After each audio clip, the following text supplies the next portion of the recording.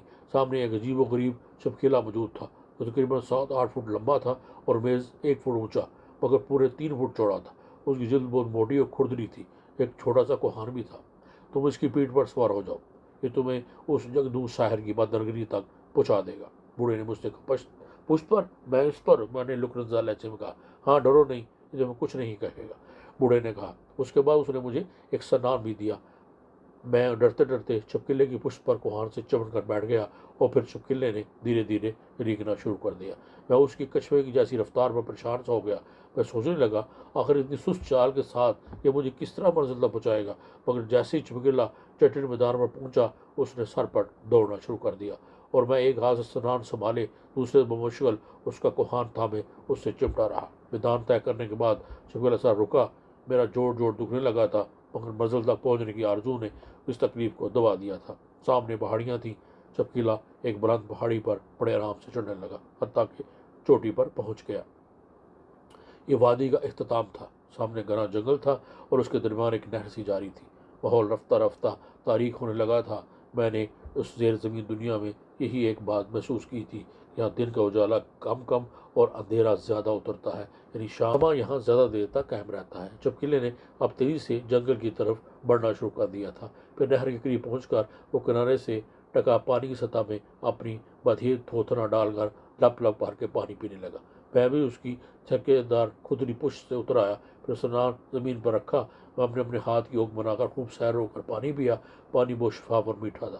اس کے بعد میں کھڑا ہو کر سامنے گھنے جنگل کی طرف آنکھیں پھاڑ دیکھنے لگا۔ یوں تو شام ہو چکی تھی مگر جنگل میں لگتا تھا جیسے رات اتر آئی ہو۔ وہ تاریکی میں ڈوبا ہوا تھا۔ نہر بل کھاتی ہوئی جنگل میں کہیں گم ہو رہی تھی۔ اس کے ساتھ ساتھ کنارے ایک کچا راستہ بھی چلا جا رہا تھا۔ پہلے تو میں نے سوچا کہ ادھر ہی نہر کے کنارے جنگل کے سرے پر رات گزاروں اور دن کا اجالا پھیلتے ہی آگے کا سفر اختیار کروں، مگر پھر نہ جانے کیا سوچ کر میں نے آگے بڑھنے کا ارادہ کیا اور دوبارہ نیزہ سنبھالے چپکلے کی پشت پر سوار ہو گیا۔ میرے سوار ہوتے ہی چپکلے نے رینگنا شروع کر دیا۔ میں نے دھیرے سے اس کی موٹی والی گردن پر نیزہ چھپویا تو وہ دوڑنے لگا۔ نہر کے کنارے تاریک گھٹا ٹوپ جنگل میں میرا سفر شروع ہو چکا تھا۔ جی ناظرین، یہ تھی قسط نمبر 9۔ اس کو سنیے، اس کو پڑھیے اور پسند آئے تو لائک کیجیے، میرے چینل کو بھی سبسکرائب کیجیے اور دوسروں کو شیئر بھی کیجیے۔ انشاءاللہ پھر اگلی قسط کے ساتھ دوبارہ ملاقات ہوگی۔ اپنا بہت خیال رکھیے، مجھے بھی دعا میں یاد رکھیے۔ اللہ حافظ۔